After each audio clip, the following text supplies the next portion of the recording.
Autoline Live from the 2012 Paris Motor Show is brought to you by Audi, Truth in Engineering, and by PwC, prepare for the road ahead. Sign up for PwC's AutoFacts Analysis Notes to get the latest automotive analysis, trends, and industry insight.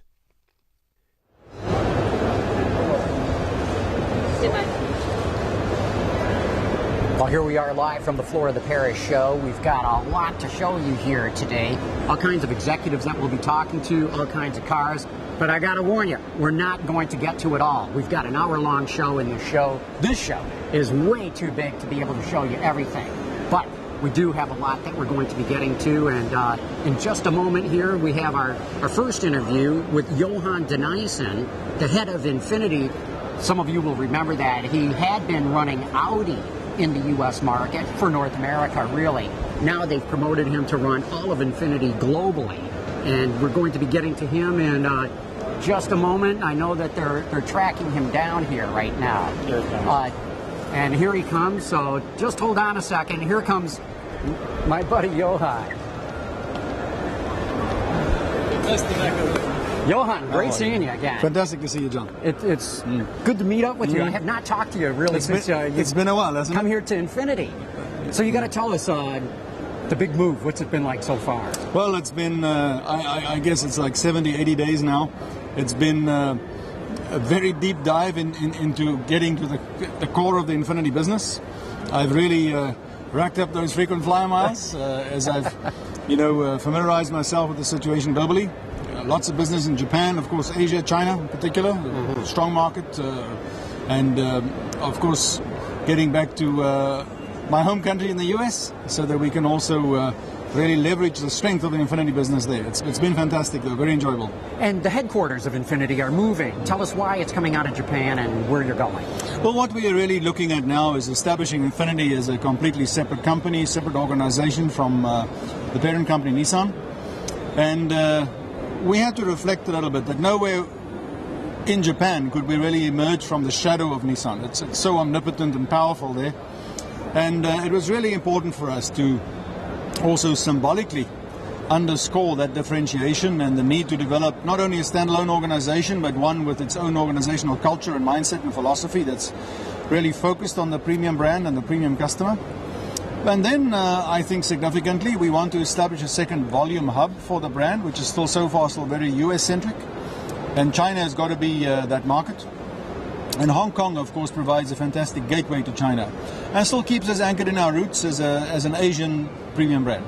And you spent time in Japan with Audi, so this is an area of the world that you're very familiar with. Familiar territory for me indeed, and it was good to be back there as well. So tell us what opportunities you see with the Infiniti brand. Well, as I've mentioned, we need to expand our global footprint. And to get into China, you really have to localize. So we're setting up a manufacturing operation. We will produce 2 models in China. And that will really give us the critical mass in terms of market presence to drive the development of the dealer network, which is then, you need the product and the volume, and the dealer network kind of have to develop hand in hand. And that gives us a second volume hub. So that I'm quite excited about. But one of the main reasons also for me making this move, it allows me to get into a position where I can steer my own company and my own brand, and product is at the center of that. So whereas in the past I would get involved in the product conversation sort of beyond the halfway mark, right now I'm in the very conceptual stage of strategizing the product portfolio and the long-term product strategy, the product substance and the concepts. It's fantastically exciting stuff, and I can tell you this, the stuff we're working on now, Infiniti is going to have awesome firing power in the years to come. Okay, then that's a perfect segue to talk about the concept car that's right next to us here, the Emerge E. Tell us about it, because this is as sexy as anything I've ever seen Infiniti do. Well, what the Emerge E does, it really gives some very strong hints as to the future design direction for Infiniti. Of course, it's a fantastic sports car, very high emotional design, but beneath all of that beauty is also some strong hints of the future powertrain technologies that all companies really have to be looking at. And the interior, I think, is probably one of the more interesting aspects of the car that also gives a strong hint as to what we are going to find in some of the new Infiniti models that are already on the horizon. So when you talk about the powertrain technology, when it says Emerge E, I'm taking it this is electric? Yes, so it's electric hybrid, and EV technology is at its infancy still, and the Nissan Group is a pioneer in this field, and it's absolutely true that when you build a road for the first time, you go a little bit more slowly than when you're already cruising on the highway that's already been built. And as a pioneer, I think the technologies that we see here kind of underscores Infiniti's progressive technology credentials, and it gives a strong hint, as I said, of what we might see in our future. There's a very interesting tie-up with Infiniti and Red Bull Formula One. I got to believe that some of the technology we're seeing in the Emerge E is something that the Red Bull people might be interested in as well. Well, the Formula One business is also something that is still quite new for Infiniti, and it is fantastic to be associated with a Red Bull team that is so successful. But the next step for us really is to get more involved in the technology. We already are looking at some of the electronics and battery technology transfer. Where this ultimately might lead, we also have areas of low weight technology transfers and exchange of expertise.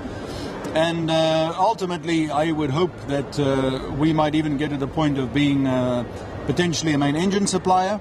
All of these things are part of what I'm evaluating right now.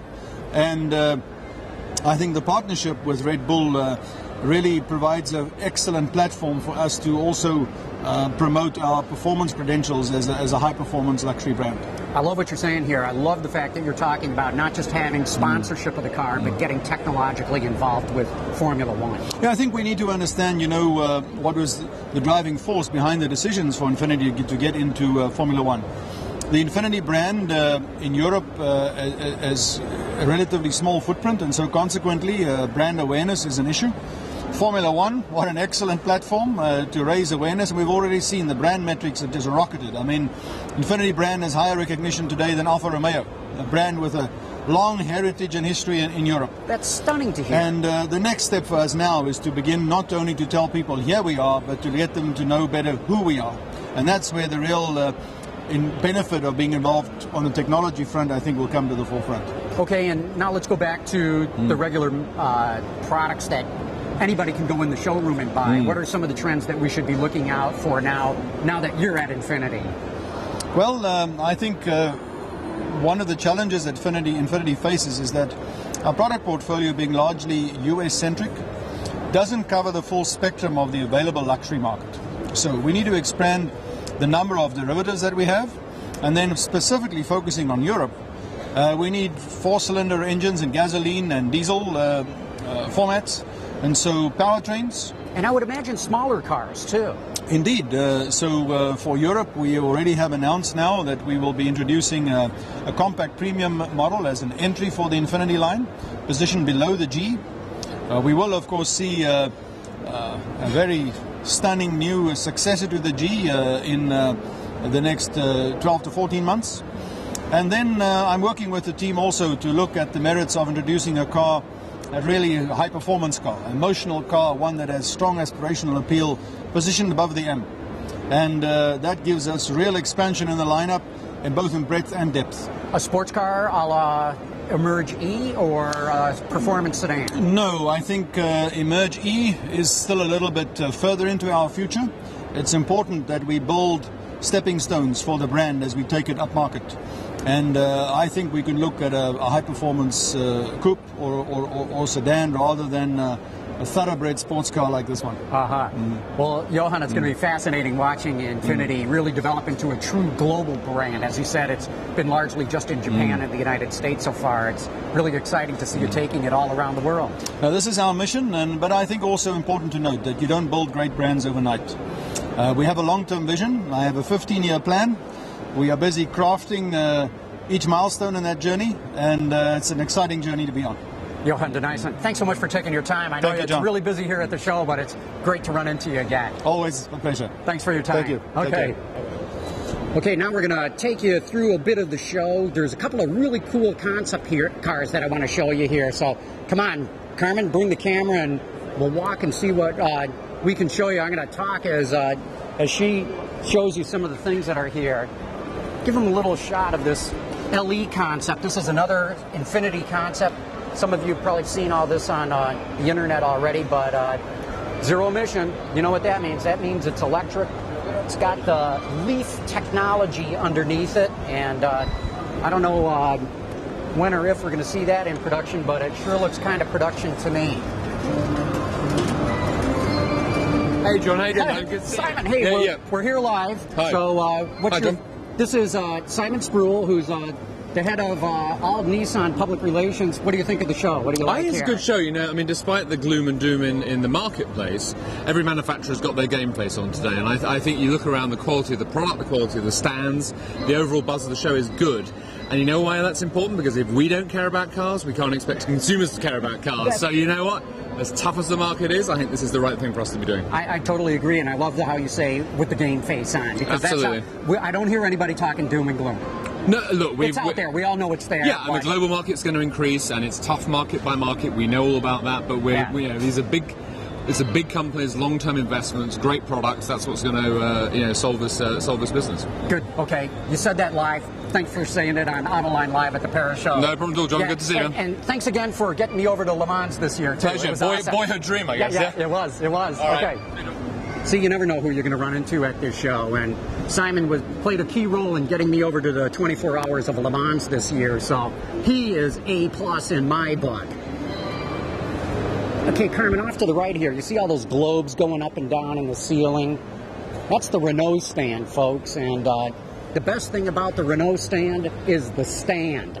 They don't have any concept cars or anything all that new to show here, so it's kind of cool. I love the colors. It looks like an Easter egg hunt hanging from the ceiling, but because there's not that much interesting to show you here, let's turn into the Citroën stand, because there's a couple of things to show you here.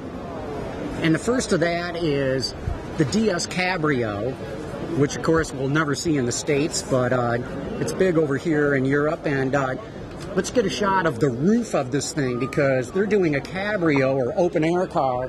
Very interesting. You know, most times companies have to start chopping and cutting cars up to make a convertible out of it, which really drives up the cost, but they've done a fabric retractable roof. Kind of interesting. I don't know if pure, convertible enthusiasts would love something like that, but I find it an intriguing approach to take, because you have an open air car without really all the associated cost that typically goes with a convertible. But come on this way, because Citroën's got even a more important concept car that I want to show you, that I really like. Now, any Beatles fans from the White Album remember John Lennon's song Number 9. Well, here is Citroën's concept car that they call Numero 9, or Number 9. It's probably kind of hard to see because they've got a really dark color, and they really don't have lights on this thing. So I know detail-wise you may not be able to really pick up everything that's there, but what I find so interesting is we've seen several concepts along this line from Citroën. Very big car, very long car, but low roof line. Look how low the car is compared to the model standing next to it. And I also find intriguing, again, it's hard to see, this backlight treatment. It's kind of a spoiler that extends out of the roof, almost kind of a sunshade thing over the backlight. It probably doubles as a spoiler. It absolutely triples as a styling element to the car. And when you look at the LED-like graphics of the headlamps and the tail lamps, this car pops. You know, I just wish that they had done it in a color or had lit this thing in a way that you could see more detail on it. I mean, even here with the naked eye, it's hard to pick up. But nonetheless, I think this car would have amazing road presence coming down the road, and it's just cool to see Citroën here coming out with a concept at the Paris show. Okay, enough of that. Now let's go over to Peugeot, because they have what I think is the best concept car at the Paris show. And this thing is wild. And wild from a couple of standpoints. Number one, it's very sleek, but as you're going to see in a moment here, they have a very interesting use of materials, a combination of exterior materials I've never seen anyone do before. And in my mind, this is kind of the modern day return to the brass car. You know, if you go before 1920, they didn't have chrome, they had brass. This isn't brass, but it's the closest thing to it that you're going to see. And this, people, is the Peugeot Onyx. The bright work that you're seeing there is copper. Kind of looks like brass, but it's not, it's copper. And then the rest is a satin finish carbon. And I just love the juxtaposition of the carbon and the copper together, and I love the look of this car. Peugeot, as you all know, is a company that's in deep trouble right now, deep financial trouble. But this car proves these guys have not forgotten how to do fantastic automobiles. To me, this thing just looks terrific. And as I said before, this, in my mind, is the best concept at this show. There's nothing else, I think, that really pushes the design envelope and pushes it not just in the shape, as I said, but the use of materials. Very unique.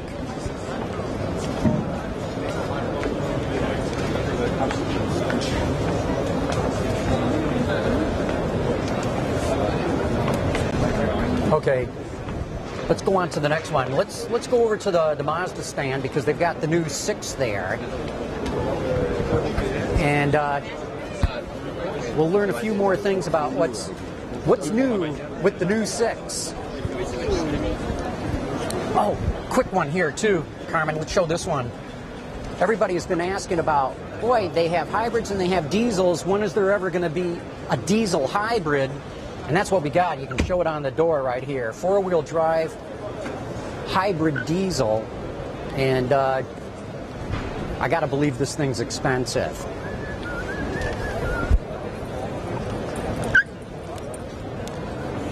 Yeah, 41,000 euros. See, that's the only problem is diesels can be pricey, and watch your step coming down with that camera, Carmen. And hybrids can be pricey. You put the two things together and you've got the most expensive solution whatsoever, 41,000 euros. Now that's with tax, but even so, it's an expensive car. Hey, check this out on the right. That's one thing that I love about the European shows is you see these little boutiques that sell all different kinds of things, you know, T-shirts and dolls and whatnot, lighters, all about the Paris Auto Show. You know, the kind of thing that you typically don't see in the U.S. shows. And look at this, a little bakery in here too. I love that. I know we're supposed to be showing you the cars, but I want to get a flavor of what it's like being at the show in Paris because it's not like we see in the U.S.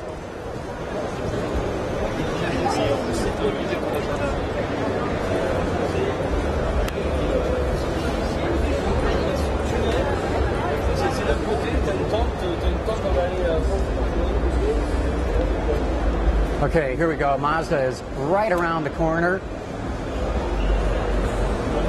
And there's the new Mazda 6, but I want to find Jim O'Sullivan because I know he's around here someplace, and he's the head of Mazda North America, and I know he'll be able to show us and tell us what's new about this car. Oh, where is he? Ah, there he is.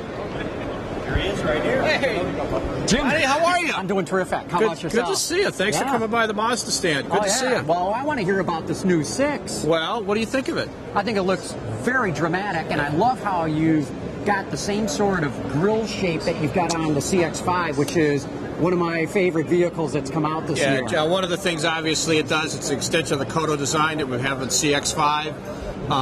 We're launching the vehicle here, certainly in Paris.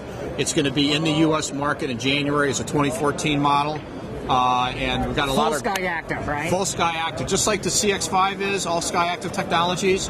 Same thing on the Mazda 6. So we're really excited about it. The wagon version, as you see here... Don't get excited back in the States. Is only going to be here in Europe. But obviously, we always kind of take a look at the segments. But the car is very dramatic, and a chance to drive it. It's really drives fantastic. So tell us a little bit about some of the details. Start with the powertrain. What are we going to have in the U.S.? Well, we're going to start with the powertrain. It's a 2.5-liter SkyActiv engine, all new. Certainly with availability of manual and automatic transmissions, as Mazda would be. Great drive dynamics, great performance, a lot of safety technology that's incorporated in the vehicle also. Certainly a lot of things that we're doing relative to taking things to the next level over the current generation Mazda 6. So we're excited about it and looking forward to a great launch after the first of the year. Now, I don't want to pry too much out of you that you can't talk about without getting in trouble, but the diesel that you guys have talked about, when will we see that in the U.S. market? Well, you will see diesel sometime next year. We have not announced what vehicle line it's going into, but obviously right now we will launch in Europe with Mazda 6 with diesel, and we're selling diesel on CX-5 here in Europe also. So we're looking at what opportunities that we might have, and we'll probably get closer as we get closer to the end of the year to make those announcements, maybe around LA or Detroit auto shows. Now, I got to believe the 6 is going to be built in Japan. Is that something you can still pull off with the way the yen is? Very much so, because the interesting thing is in our flexible manufacturing, since it's one plant that's supplying the globe, and also within the Hofu plant, we build a lot of other vehicles. So as a result of it, we're going to be able to mix and match in terms of meeting market and world demand versus just having one plant totally dedicated to do it. The Flat Rock thing really worked out great from the standpoint of working with Ford, because obviously, they're taking up all that capacity, which is good. It's good for the people in Flat Rock. We're really happy with it. And we're still 50-50 with Ford in Flat Rock, so they're still our partner there. So we're taking the production single source, and it makes good sense for us to do that. You've got to be excited about this car, and I say that because the CX-5 has been a slam home run for you. Yeah, just to put it in perspective, when we first originally looked at launching CX-5 on a global basis, 160,000 units worth of volume. We've taken it up to 200,000 this year. We're going to take it to 240,000 next year. So for a company that sells 1.2 million units a year, to go from 160 to 240 in the first year of the launch is really fantastic. So, and we're still can't meet demand. We could use another 20,000 our fiscal year within the U.S. alone. Wow. So it just talks about the strength of SkyActiv and the technology and the acceptance in the market and the great value, but still great design, great drive dynamics, great handling. And Mazda 6 obviously is going to be another iteration of that. And the CX-5 is not exactly in a moribund segment of the market. That's a hot segment too. Well, if you take a look at the two big segments, certainly the fastest growing one is the smaller crossovers. Certainly Ford Escape, CX-5, RAV4, CR-V. But the CD segment also is a very, very big segment. Tough segment, but still a very big segment within the U.S. Well, this year especially, you got Fusion, Altima, Accord. Accord, yes. Camry was last year. Absolutely. In fact, it's amazing. I think right now the Hyundai Sonata is going to be about the oldest car in the segment. It is. I would have to say, when you take a look at the car and truck segments within the industry, stand-down full-size trucks, the toughest segment relative to really making hay and inroads is CD.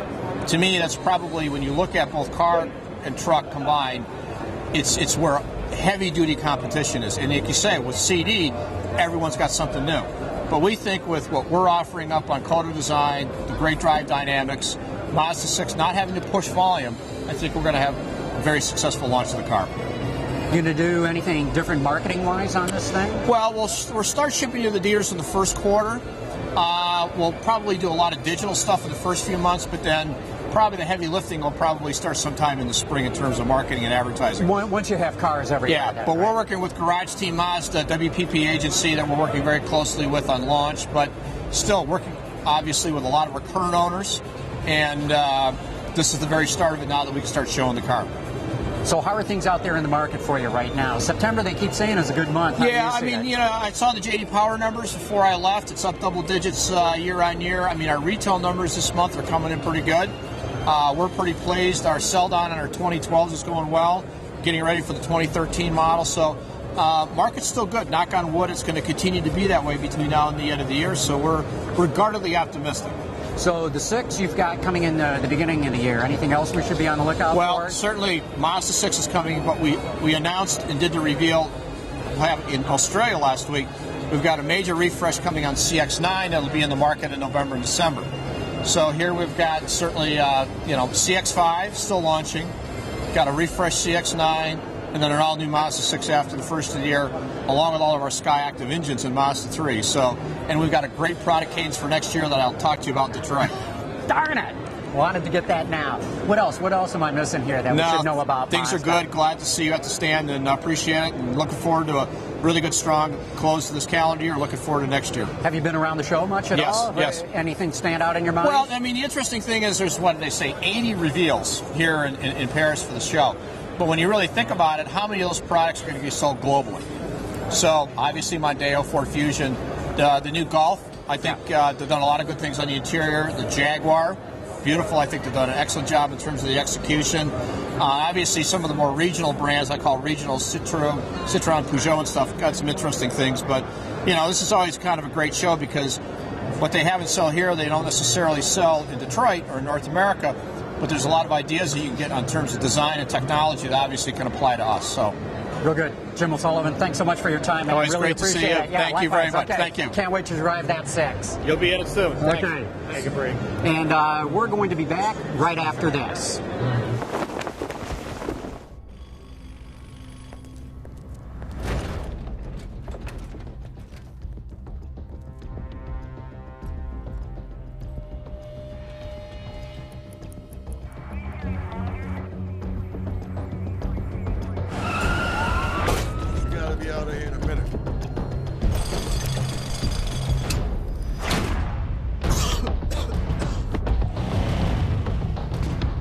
You okay?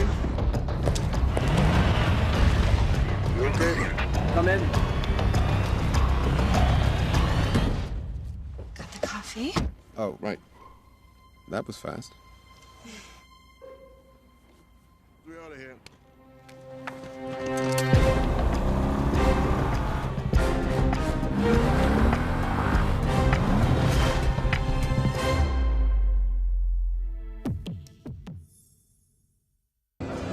You run into all kinds of people at all the international auto shows, and right now I'm with Rick Hanna from PwC, the global automotive leader. And Rick, thanks for talking with us here. But I guess I got to ask you, what's your overall reaction to the show?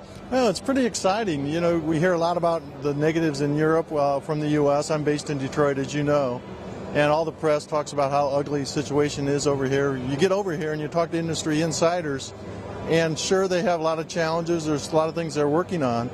But overall, they're pretty optimistic, and they know they have to restructure, and they know they have to take capacity out. But they take the long-term perspectives, and they know they got to keep investing in the pipeline, they got to keep investing in technology, and they got to keep the customers happy. Well, of course, the long-term perspective is absolutely necessary with the problems they've got here. Don't you see it that way? Oh, absolutely. Where they are right now is where the U.S. was in 2008, 2009. Inflexible work rules, issues with the workforce, inability to take capacity out, and way too much capacity. Yeah. Well, we'll see how they deal with that. But tell me some of the stuff that you've got going at PwC these days, especially your Autofax operation. And let the audience know a little bit of what that's about. Well, Autofax is our analyst group, internal analyst group. They do monthly forecasts on the industry assembly volumes around the world. They do kind of 6-year look at assembly down at the platform level. They do key trends. They do monthly analyst notes on developments around the world. One of the real exciting things we've got coming out is an app for your iPhone and your iPad, so that you can have industry assembly data right in your palm when you need it and where you want it. Wait a minute, I need this. Can anybody get this, or do you got to get this? You can go to our PwC website, PwC Autofax website, and that's where you can sign up for the analyst notes. And this app will be at the Apple App Store in the next couple weeks. Well, that's fantastic because, for anybody who really wants to keep an eye on what's going on in the industry, having information like that at your fingertips is going to really be a help. Well, I hope so.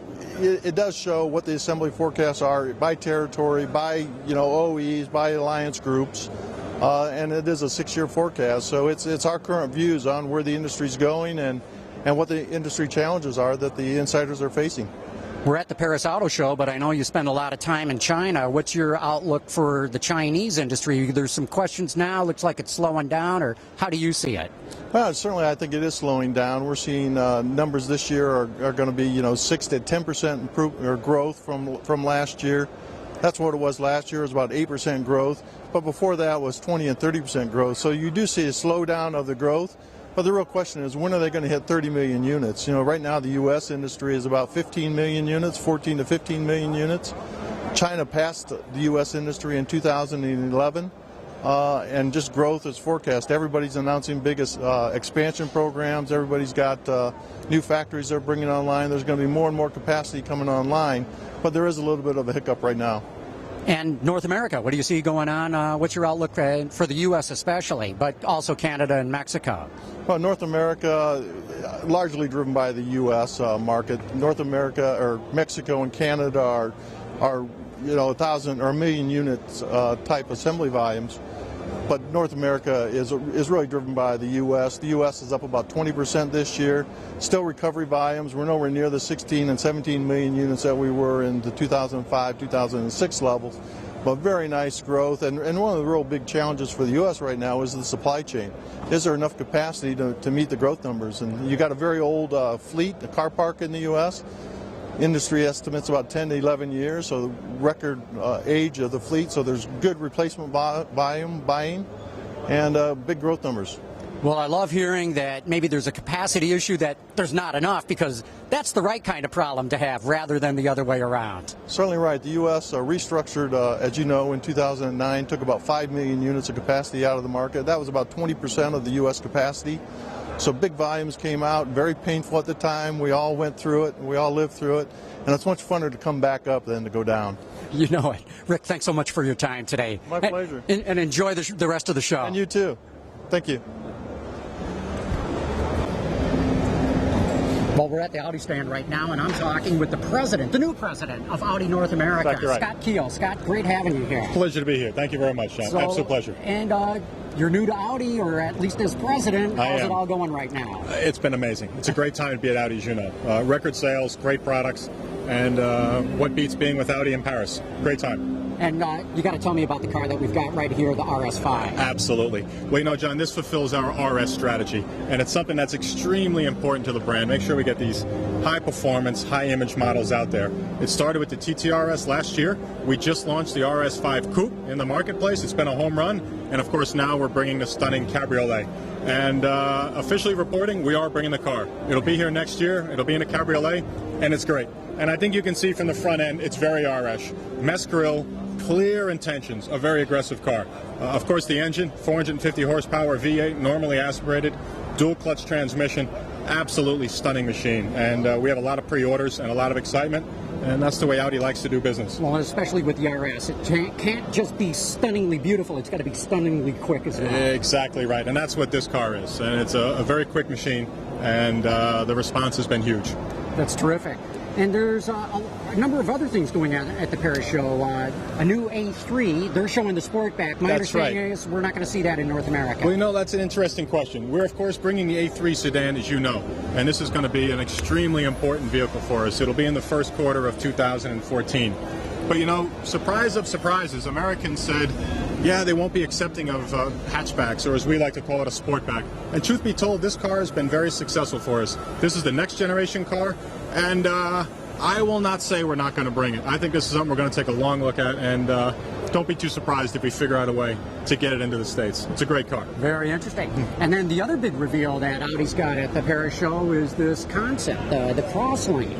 It is. Crosslane Coupe, as you can see here, and I think this was very smart, I think the first thing you can see is a real future look of what the Qs of Audi will be like. Certainly you can see the three-dimensional grille and how we manifested that. You can see the new direction on LED lights, and I think what you can really see is a sporting character in an SUV. I think also some executions, whether or not we go there with the Targa and things like that, is very cool. But I think it really packages up an SUV, sporting characteristics, classic Audi design. We'll see where it goes, but it could give you a good feel of Q lines in the future. What I find especially interesting on the grille is you're not using a chrome surround to sort of identify what the grille is. It's a very design element in and of itself. Yeah, I mean, if you can list two of the things that have really given us visual impact on the road, as you know, it's been the mythical and famous LED lights, and of course the single frame grille. And I think this is a very distinct way of looking at it, but it really almost takes the grille and, as opposed to isolating it from the car,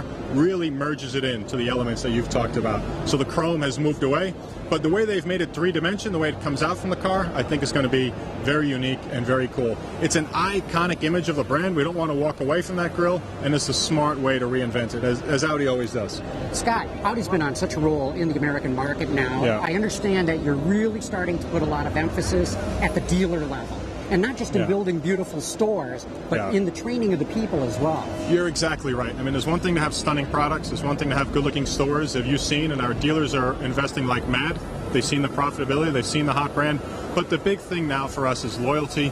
And the big thing us for now is treating customers well. And as you know, that's not about sheet metal. That's about behavior. It's about attitude. It's about how to treat people. And we are doing an extremely, extremely big initiative. We're in the middle of it right now. 8 cities, 16 presentations across the country. We've invited each and every employee of the dealerships. Over 12,000 employees are going through this. We call it sort of an Audi TED conference, if you will. These great presentations that speak about humanity, treating customers well, and doing the right thing. Reaction's been great. So we're excited. But, you know, we're a little jet lagged from all the traveling around. I can believe it. That's a lot of people. And what's so impressive to me is it's not just the dealer owners. It's not just the salespeople. You're talking about everybody. Yeah, that's exactly right. And I think the way most automotive manufacturers would have looked at it is you would have had a dealer principal give a first-class flight, send them to Monaco and tell them loyalty is important to us, and then say, we'll see you in 2 years. That's just not the way Audi does things. We like to speak to the people who are really interacting with customers, porters, cashiers, receptionists. These are people day in and day out interacting with customers. And the fact that we recognize them, the fact that we spoke to them directly and made a personal appeal, I think it's going to pay back in spades. It's the next frontier of the brand, and we're going to get there. You seem to be rolling along really well in the American market right now. How does it look for the rest of the year? We think it looks real good. September's on its way to a great retail month. We are going to have another record year. I'd say we land somewhere in the high 130,000, so that would be good 18 to 20% growth for us. We'll gain market share, but I think the more important thing is you've seen a lot of madness in the business, whether it's punch programs or demo programs and things like that. What Audi is doing is real retail business, selling cars to real people who really love them. We've also dramatically decreased our incentives, and we think that's a smart way to run a business. People want to like the car, pay the proper price for it, and that's where we are, and it's working great. That's terrific. Scott Keel, thanks so much, but I got to get to some of the other stands right now. No, it's a shame. You should stay here at Audi. This is where all the action is. Thanks no, so much, absolute pleasure. Thank you, John. Absolute pleasure. PwC, driving value. Check out PwC's latest thought leadership to gain insight about the latest M&A activity, supplier trends, tax updates, and much more at www.pwc.com/auto.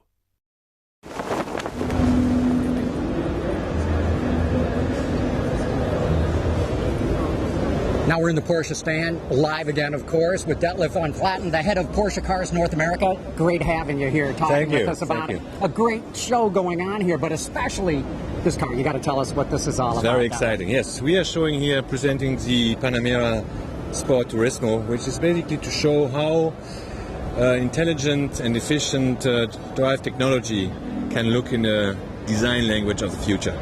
Now, this is sort of like a Panamera shooting brake is how people have been describing this. Is that an accurate description? Yeah, it's a kind of shooting brake concept. We are here talking about a concept, so we are not talking here about something which is decided yet. Mm-hmm. Just get first the reaction from people here in France and in Europe. I'll give you my reaction. It looks fantastic. I can tell you. You're not the only one. And we are basically showing how performance and practicality could be combined in the future, and also to show the future development of hybrid technology, where we know that we have started with the hybrid today with 2 production cars, the Cayenne S Hybrid and the Panamera S Hybrid. Here we are now talking about e-hybrid, showcasing a completely new hybrid motor, which will be able to drive longer, drive pure electric up to 80 miles an hour, and this for 20 miles at least. So new technology, new concept, a new body style, much more practicality inside, and the design is very hot, I think. Well, you know, it's interesting because the Panamera, which is terrific, with that fastback look, I don't know, there's something about this with the more formal backlight that just nails the proportions on this car. Yeah, we have extended a little bit the roofline. The car has been but we kept the car very compact, very sporty, so it's kind of new sporty body style. We have a new LED technology with this 4 eyes LED technology in the front. You can see this here or in the back. Big wheels, and again a lot of space inside without losing the performance perception of the car. So I think it's a good exercise here. Well, in my book, my experience tells me that when the public shouts hooray when they see a car, that's the signal that a car company should put it in production. Absolutely, and I think we got this feedback from many customers looking, especially customers driving an SUV today, looking for something new in the market. The Sportwagen concept was very successful in the United States, especially many years ago, and then the SUV came because they found the Sportwagen a little bit boring, right? And now SUV customers are looking for something new, something more stylish. Design is more important, still space, still functionality, and performance. And this is something which could be maybe an answer in the future. Could be maybe. It sure looks production ready to me.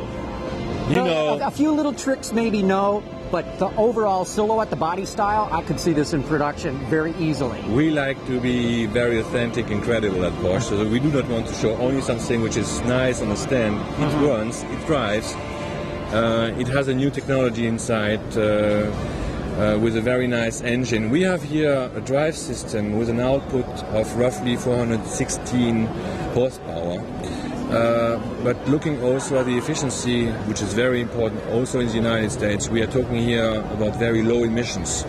We don't have now the equivalent for miles per gallon, but talking in Europe terms, this car will be able to use only 3.5 liters for 100 kilometers. It's very low for this power, right? And the CO2, which is another big statistic that it gets quoted in Europe, you know that? Absolutely. We are talking here about 78 grams. Oh my God, way under 100. Absolutely. Way well. And again, this is a car which can be charged now. It's a plug-in car, so it can be charged at home. Needs roughly less than 2.5 hours. And you can basically leave home pure electric, come home pure electric, and sometimes you want to have some good guts and some good feeling in your body. Of course. Then you have the engine there. We don't want to destroy the planet. We want to help it, but we want to go fast too. Absolutely. And that's pretty impressive. 80 miles an hour in pure electric mode. That's by far the highest I've heard anybody quote. Yeah, because I think we are still a sport car manufacturer, so we do not want to come with hybrid technology without having the emotions of what you are used to get with a Porsche, right? And for sure, if Porsche is doing something in this direction, we will come with emotions. And with the combination drive, any chance that this would be all-wheel drive? This could be all-wheel drive too. That's great. And if the company was thinking about building this, what sort of time frame are we talking about? It's not decided yet. I mean, we are already talking, honestly, you're talking about a concept, getting and gathering all the response from what we will hear today and the next days here in Paris. We might do the same in the United States. I'm very confident about this concept in the United States. And it's unique in the segment where we are at the moment. It's very sporty, so it keeps the value of Porsche. And especially showing now the efficiency we can get out of the sporty cars, I think we have good potential there. Well, I was at the Volkswagen Group presentation last night where they went through 9 different brands, and as you know, the reaction to this car was sensational. Absolutely. I mean, again, the icon of the brand is the 911. We are very strong and clear on this. We have seen that with the 911 through the history, we were very successful with building and developing new derivatives like the Cabriolet, like the Targa, the Turbos, and we are now exploring a little bit what kind of potential we could have with the Panamera, and this is one idea. We have other ideas. Well, I love hearing about that because it's really impressive to see Porsche go from a little niche brand to more and more becoming a major manufacturer. Yeah, but again, volume is not our target. I know that. We are I know not a that. volume manufacturer. But nonetheless, the volume is going up. Sure, we want to grow. We want to be successful so that our partners in the market can continue to invest in good satisfaction for the customers. But again, we are very, very proud and respectful of our values. We do not want to dilute it. And we are not doing it simply because of growing in terms of volume. Volume is a consequence of what we will be and how we will be in the future in the markets. Yeah, and you seem to be having a good year this year too. Very strong year. We might have a new record in the United States, so I'm very happy. And I love that. That's another sign that the U.S. market's coming back, when you can talk about having a record. It's coming back. I mean, remember the years 2008, 2009. Now, let's never forget that, because we don't want to go back there again. But I'm seeing now more and more traffic in our Porsche centers, people smiling again, getting back, even with some cautious, some confidence in the future. That's very good. Of course, everybody's looking at Europe at the moment. We are in Paris here with some concerns. But all in all, I think the United States is back. Everybody was looking at China. I strongly believe in the United States, and the United States is the biggest market for Porsche in the world. It will stay like this. Very good. Delev, thanks so much for your time today. It's a pleasure running into you again at the Paris Auto Show. Thanks for your time. Really enjoyed this. Yeah. Okay, and now I've got to find my producer, Chip Drake, and figure out where we're going next. Carmen, our camera person here, told me we're going to Volkswagen, so come on, people. We'll go for the ride.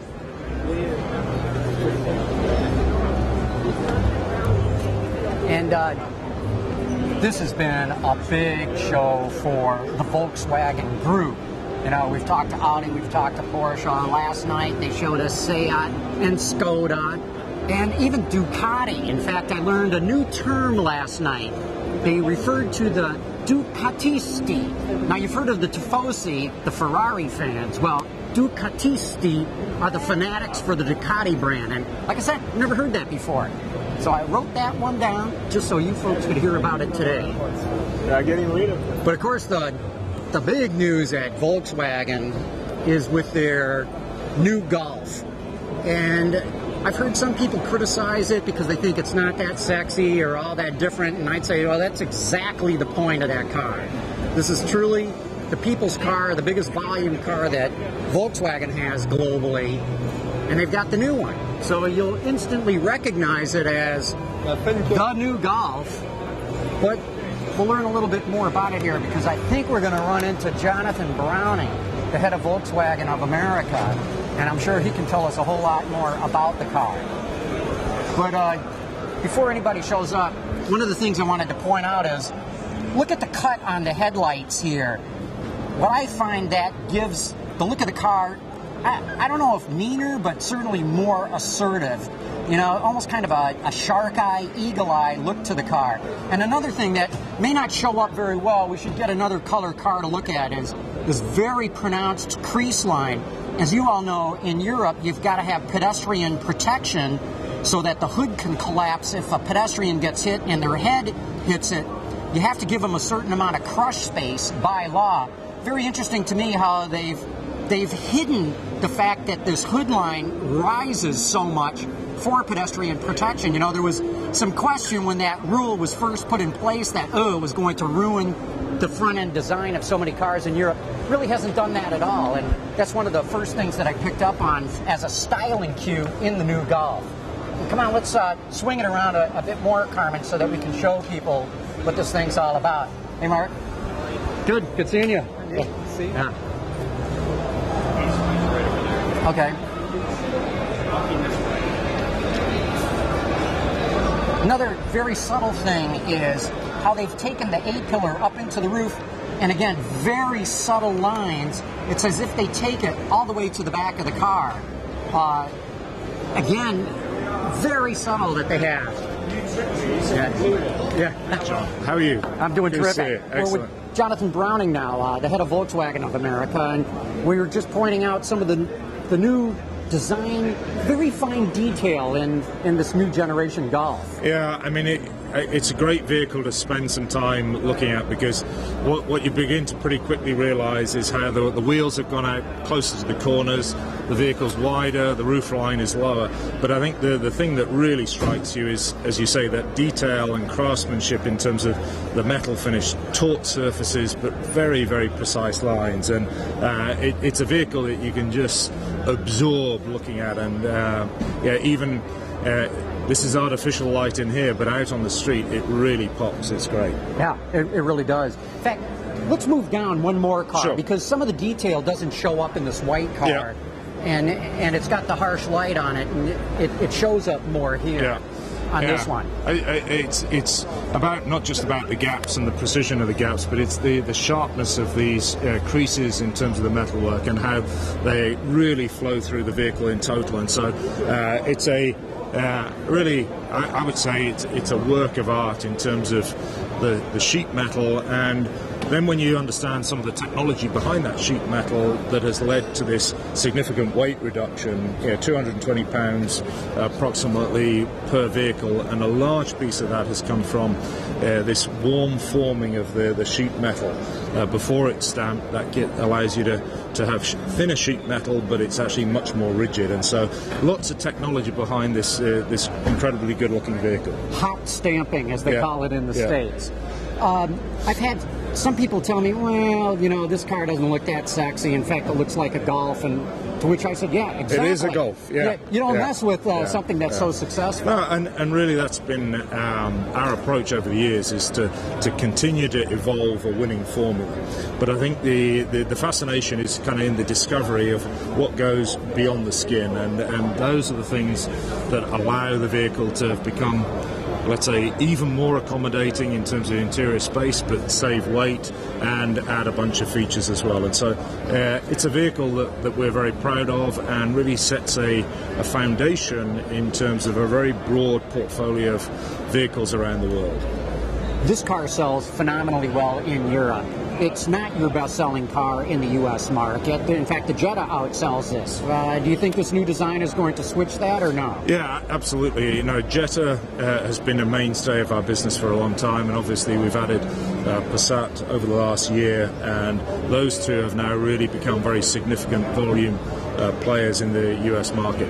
We believe Golf will go through a similar transition as we bring it into the market in 2014, and it's very exciting to have this type of vehicle available to our customers in the US. One of the things that, of course, has helped Volkswagen in the U.S. is changing the pricing, especially the base pricing of the car. Should we expect the same strategy on this? What we've done is to really make sure that each vehicle is positioned right in the heart of its relevant competitive set. And with the Golf, I would say we're starting from a position closer to that already. So not massive change, but certainly the balance of features, of content, price positioning, I think will appeal very well to the US customer. Jonathan, you got to feel good about the way things are going for Volkswagen of America. I think of the 5 top growing companies, a couple of which are Japanese, coming off a very low base from last year. So, of course, showing a great percentage change, but you're just showing a great percentage change. Yeah, and I think the encouraging thing is that this is now the 3rd consecutive year of strong growth. So in 2010 it was 20%, 2011 23%, this year to date 37+%, and those, I think, begin to indicate how we're really building the foundations of the business to go forward. When we've talked previously and we said this isn't just about driving some specific sales numbers, this is about really putting in place the foundations for sustained and profitable growth for our retailers, for us in the US market. And you're beginning to see the fruits of some of that play out here. I mean, the fact that as a company we committed this $4 billion investment program just before the recession hit, and we didn't back off it by $1 or put the timing back 1 week. I mean, we really stayed the course through that recession, and you begin to see that really paying off in terms of what is now happening in the marketplace. You say it's not about sales numbers, but you've thrown out a pretty aggressive sales number that you want to hit later in this decade. Yeah. still got to feel good that it looks to me like you might be on track to hit that. Well, and you know, it's 800,000. Isn't that the number that you've talked about? Interesting you say that, because when we first laid out that pretty aggressive plan back in 2007, people said, VW Group as a leading manufacturer, or the leading manufacturer around the world.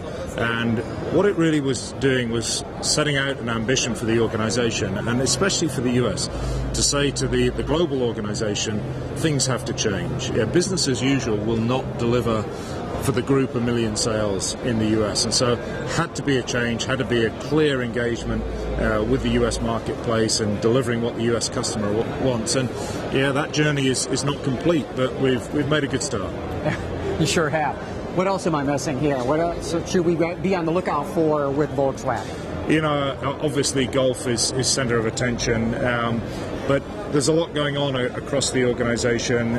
We've got a lot of updates to individual vehicles across the lineup in the US marketplace, and the new CC for model year 13 is still a very attractive, very compelling vehicle in the marketplace. And so when you put that together with the success and momentum of Jetta and Passat, with vehicles like Tiguan and Touareg, and not to forget, of course, the Beetle, which will be revealing an exciting new execution of the Beetle in LA in a couple of months' time. There's plenty going on. What do you mean an exciting new execution? I think it's an open secret. It's the long-awaited Beetle Cabriolet will be revealed in LA. Okay, very good. We'll be on the lookout for that, and look out for you there as well. Great. Jonathan, thanks for your time today. Really appreciate it. Thanks, John. Good to see you again. Okay, Take care. Good deal. Okay. Yeah, we got a couple of minutes yet for the show. Let's zip across real quickly to Bentley. You got to see the racing car that they've got here.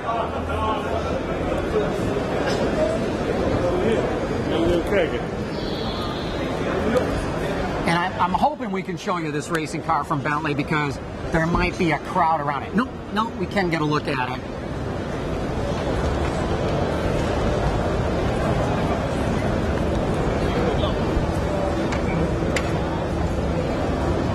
And one of the points that Bentley really wanted to make is that racing is important to it.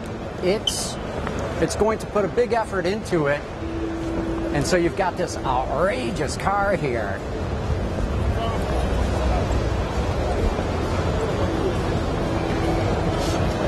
So Carmen, let's see if you can give everybody a look of what this is like.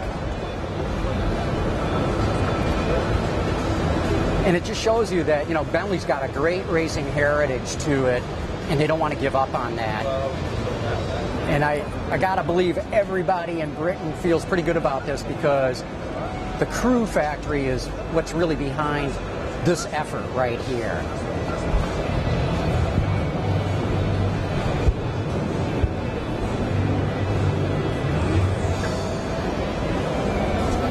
And with that, I think we're going to get drowned out here very quickly with another presentation that's going to get going. As I told you at the top of the show, we were really not able to show you everything that's going on at the Paris Auto Show this year. But tune in to Autoline Daily, because we're going to be shooting more packages of more of the other vehicles. And while we couldn't catch it all live, we will be showing you everything that was going on here. Anyway, John McElroy, live from the Paris Show. Thank you all for joining us. Really want to thank our sponsors that have made this possible, especially like LiveView, bringing the technology that makes this all really possible for us to bring you the show. Again, thanks for tuning in.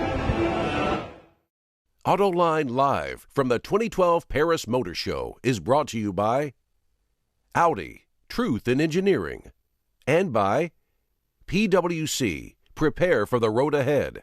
Sign up for PwC's AutoFacts Analysis Notes to get the latest automotive analysis, trends, and industry insight.